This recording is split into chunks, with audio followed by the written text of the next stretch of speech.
لچھے والا، ہم سب کی طرف سے آپ کی خدمت میں سلام پہنچے۔ صورتحال اس وقت بڑی دلچسپ اور عجیب و غریب ہو جاتی ہے جب ایک بڑا پڑھا لکھا شخص، بڑا ذہین اور دانا شخص کسی کم فہم یا اللہ لوگ بندے کو کچھ سمجھانا چاہ رہا ہو اور اس بیچارے کی سمجھ میں کچھ نہ آ رہا ہو۔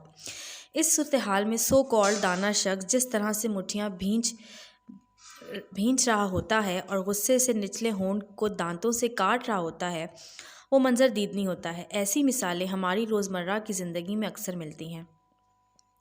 چائے کے ہوٹلوں، ریل کے ڈبوں، ٹیروں یا تھڑوں پر بیٹھے لوگوں کو آپ نے عموماً دیکھا ہوگا کہ وہ کسی ایسے فضول سے موضوع پر بحث کر رہے ہوں گے اور ہر کوئی اس بحث کو جیتنے کے چکر میں ہوگا۔ تعویلیں پیش کی جائیں گی اور گھنٹوں صرف کیے جائیں گے، حالانکہ ان کا اس بحث سے لینا دینا کچھ نہیں ہوتا، بس ٹائم پاس کرنا مطلوب ہوتا ہے اور ایک وجہ دوسرے کو نیچا دکھانے کی ہوتی ہے۔ ایک دوسرے پر یہ ثابت کرنا چاہ رہا ہوتا ہے کہ میں نے تم سے ذہانت کے اعلیٰ مرتبے پر فائز ہوں، زیادہ معلومات رکھتا ہوں اور تم تو بس ایسے ہی ہو اور تمہارا کوئی کھاتا نہیں ہے۔ افسر ماتحت پر اس رعب کو جمانے کے چکر میں ہوتا ہے اور ہماری طرح کے بوڑھے نوجوانوں پر بڑائی اور دانائی کا عکس ڈالنے میں فخر محسوس کرتے ہیں۔ میرا ایک ملنے والا ہے، بڑے اعلیٰ کاروبار کا مالک، بڑی آن اور بڑی شان خدا نے اسے دے رکھی ہے۔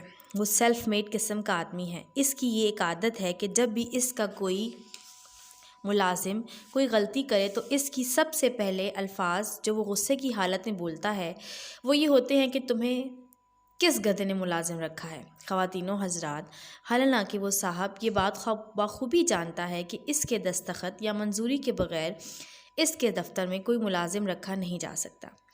ایسی اکثر مثالیں آپ کی زندگی میں بھی آتی رہتی ہوں گی اور آپ نوٹ کرتے رہتے ہوں گے۔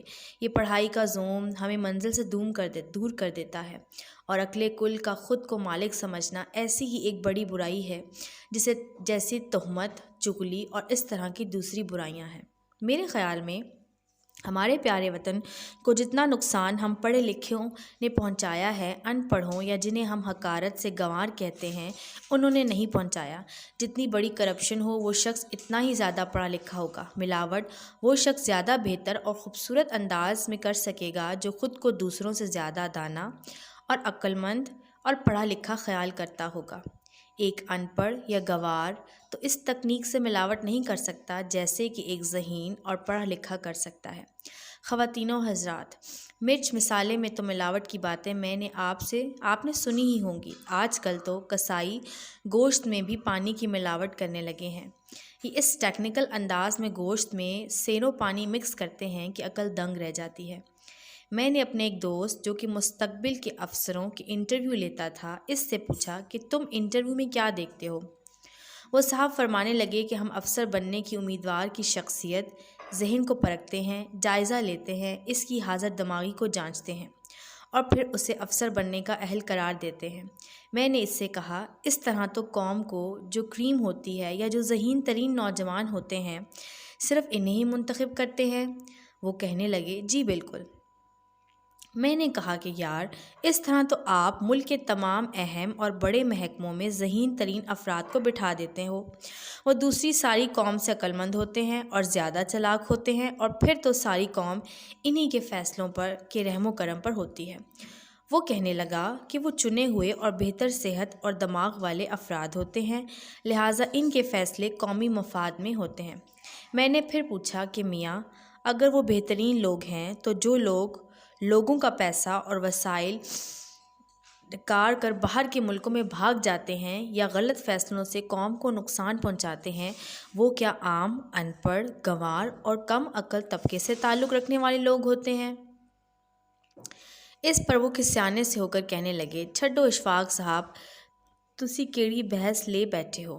خواتین و حضرات، میرے وطن میں جو گنا گوشت کاشت کر کے شوگر ملوں میں بھیج رہا ہے، جو عام کھڈی پر چادریں بن رہا ہے یا مزدور گو پر کھڑا گارا لگا رہا ہے، وہ بھی اس ملک کی تعمیر و ترقی میں اتنا ہی برابر کا شریک ہے اور اتنی ہی عزت کا حقدار ہے جتنا ایک لمبی اور جھنڈے والی کار میں بیٹھنے والے کوئی صاحب بہادر ہوتا ہے۔ ملک و ملت اور دین سے جتنا لگاؤ ایک ان پڑھ دیہاتی کو ہوتا ہے، اتنا شاید ہم پڑھے لکھوں میں نہیں ہوتا۔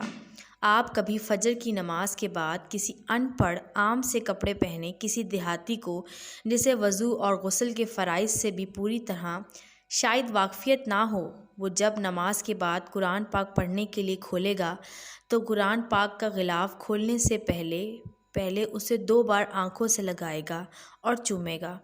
اس کی اس پاک کتاب سے عقیدت اور محبت دیدنی ہوتی ہے۔ وہ قرآن پاک میں لکھی عربی کی آیات کے معنی سے واقف نہیں ہوتا، لیکن وہ جس محبت سے اسے پڑھ رہا ہوتا ہے وہ قابل رشک ہوتا ہے۔ ہم تو صرف ہدایت کرنے والے اور دوسروں کو اپنی عقل مندی کے قائل کرنے کی کوشش کرنے والے ہیں، جبکہ وہ دیہاتی جنہیں ہم گنوار کہتے ہیں وہ میری نظر میں ہدایت پانے والے لوگ ہیں۔ خدا عاجزی کو پسند کرتا ہے، فخر، تکبر اور ظلم کے ماروں سے اسے کوئی غرض نہیں۔ وہ تو اس کی طرف قدم بڑھاتا ہے جو اسے پیار سے یاد کرتا ہے، سوچتا ہے اور محبت رکھتا ہے۔ وہ تو ایسی نمازوں کو منہ پر دے مارے گا جو پڑھنے کے بعد ظلم پیدا کرتی ہیں کہ ہم تو بڑے پرہیزگار ہیں اور ہم نے کوئی بڑا مارکا مار لیا ہے۔ مجھے ایک واقعہ یاد آ رہا ہے جو مجھے کسی دوست نے سنایا تھا۔ اب ذہن میں نہیں آ رہا کہ وہ کون صاحب تھے، خیر آگے چل کر ذہن میں ان کا نام آیا تو بتاؤں گا۔ وہ بتاتے ہیں کہ ان کے گاؤں میں ایک سادہ لوسا شخص رہا کرتا تھا۔ عام طور پر راتوں کو وہ چوکیدار کا کام کرتا اور لوگ سال 6 ماہ کے بعد اسے کچھ دانے یا پیسے اس کام کے عوض دیتے تھے۔ وہ بڑا نمازی تھا، اذان سے پہلے ہی مسجد جا بیٹھتا، روزے باقاعدگی سے رکھتا، لیکن اسے دین کے حوالے سے زیادہ سوجھ بوجھ نہ تھی۔ بس اتنا پتہ تھا کہ مولوی کے پیچھے نماز روزہ رکھتے ہوئے جب اذان ہو جائے تو پھر نہیں کھانا۔ اس نے کہیں سے یہ بھی سن رکھا تھا کہ اگر روزے ہوں اور سحری کے لیے وقت پر نہ اٹھا جا سکے اور جب آنکھ کھلے تو ابھی دن کی روشنی نہ ہو تو بھی مجبوری میں سحری کی جا سکتی ہے۔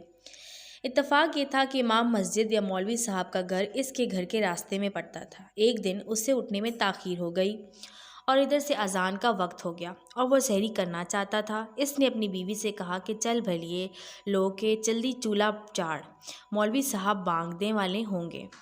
اتنے میں اس گھر کے سامنے سے مولوی صاحب جاتے دکھائی دیے۔ پھر کیا تھا، اس نے مولوی صاحب کی منت سماجت شروع کر دی کہ مولوی صاحب تسی تھوڑی دیر لئی رک جاؤ، اساں اجے روزی نہیں رکھیا۔ اب وہ سمجھ رہا تھا کہ جب تک مولوی صاحب اذان نہیں دیں گے تب تک سحری کا وقت شاید ختم نہیں ہوگا۔ اسی طرح میرے دوست نے بتایا کہ جب کبھی وہ لیٹ ہو جاتا تو اچھی طرح سے دروازہ بند کر لیتا تاکہ اس سے روشنی نظر نہ آئے اور جلدی سحری کر کے پھر کہیں جا کر دروازہ کھولتا۔ خواتین و حضرات، ہمیں ایسے لوگوں کے بارے میں کامنٹس پاس نہیں کرنے۔ ان لوگوں کا معاملہ ڈائریکٹ اللہ کے ساتھ ہوتا ہے۔ ہمارے بابا جی نور والے کہا کرتے تھے، جس انسان کو ایسی حالت میں دیکھو کہ وہ عام لوگوں کی طرح کا ذہن نہیں رکھتا یا کن ذہن ہے تو اسے کبھی بھول کر بھی پاگل نہ کہو۔ اگر اس کی مدد نہیں کر سکتے یا اس کے ساتھ نیکی نہیں کر سکتے تو اس کے سامنے مت آؤ۔ ایسے لوگوں سے ہمیشہ صلہ رحمی سے پیش آؤ، یہ لوگ خدا کے بہت قریب ہوتے ہیں۔ اگر آپ غور کریں تو دیکھیں کہ اگر ہم پڑھے لکھے لوگوں نے ہلاکتوں کے لیے کیا کیا سامان پیدا کیے۔ ایٹم بم سے ہم چشمے زدن میں ہزاروں بلکہ لاکھوں لوگوں کو موت کے منہ میں لے جا سکتے ہیں۔ انسانوں کو مارنے کے لیے کلاشن کوف اور نئی مہلک زہریں تیار کی ہیں۔ زہریلی گیسوں کو بنا کر ہم اتراتے پھرتے ہیں۔ کیا کبھی ایسا سامان کسی ان پڑھ یا عام سادہ دیہاتی نے بھی بنایا ہے؟ ہم آج جس سپر پاور کہتے ہیں اس کا مطلب یہ ہوتا ہے کہ یہ ملک باقی ساری دنیا سے زیادہ بندے مارنے کی صلاحیت رکھتا ہے۔ جب ہم اسکول میں پڑھتے تھے تو ایک ادھیڑ عمر کا شخص جس کا رنگ گندمی اور ماتھے پر بڑھاپے اور پریشانی سے لکیریں پڑی ہوئی تھی، وہ اسکول میں لچھے بیچنے آیا کرتا تھا۔ اس کے بنائے ہوئے رنگ برنگ کے لچھے ہم سب کے من پسند تھے۔ وہ ہمیں ان چینی کے بنے فومی لچھوں کے طوطے، بطخیں اور طرح کے جانور بھی بنا کر دیتا۔ ہم اس سے آنے کے لچھے کھاتے اور وہ بڑے ہی پیار سے ہم سے پیش آتا۔ مجھے اب بھی اس کی بات یاد ہے اور جب ایک سپر پاور نے افغانستان پر حملہ کیا تو بڑی شدت سے یاد آئی، حالانکہ میں اسے کب کا بھول چکا تھا۔ ہم سب بچوں سے وہ لچھے والا کہنے لگا، کاکا تسی وڈے ہو کے کی بنو گے؟ ہم سب نے ایک آواز ہو کر کہا کہ ہم بڑے افسر بنیں گے۔ کسی بچے نے کہا میں فوجی بنوں گا۔ وہ ہم سے پیار کرتے ہوئے بولا، پتر جو بھی ہو بندے مارنے والے نہ بننا، بندے مارن نالو بہتر ہے تسی لچھے ویچن لگ پینا، پر بندے مارنے والے کدی نہ بننا۔ میں تب تو اس کی بات نہ سمجھ سکا، لیکن لچھے والے کی یہ بات آج بڑی شدت سے میرے ذہن میں آ رہی ہے کہ اس ان پڑھ سے اور عام سے آدمی نے ہم سے کتنی بڑی اور اعلیٰ بات کی تھی۔ پیارے بچوں، میں اپنی نئی نسل سے ذرا بھی مایوس نہیں ہوں۔ بہت پر امید ہوں کہ یہ قوم ایسی قوم ہے جو بڑی سے بڑی مشکلوں میں بھی حوصلہ نہیں ہارتی۔ اگر اس نے ایٹم بم بنایا ہے تو اس نے دنیا کے بہترین اور خوش نما پھول بھی اگائے ہیں۔ یہ غیرت مند قوم ہے۔ اس کے پاک سرزمین پر بسنے والے تسلیم و رضا کے بندے ہیں۔ یہ انسانوں کو ان کی عزت دینے والے ہیں، محبت اور خوشیاں بانٹنے والے ہیں۔ یہ تو خود اپنے ایک بھائی سے کٹ کر پریشان ہیں۔ اب یہ سیکھ چکے ہیں کہ کس طرح سے نظر بد والی آنکھ سے بچ کر باہمی اختلافات ختم کر کے محبت پروان چڑھانی ہے، اور جہاں یہ غیرت مند ہیں وہاں انہیں علم ہے کہ اس لچھے بیچنے والے نے جو بات کی تھی وہ کتنی خوبصورت تھی۔ اللہ آپ کو آسانیاں عطا فرمائے اور آسانیاں تقسیم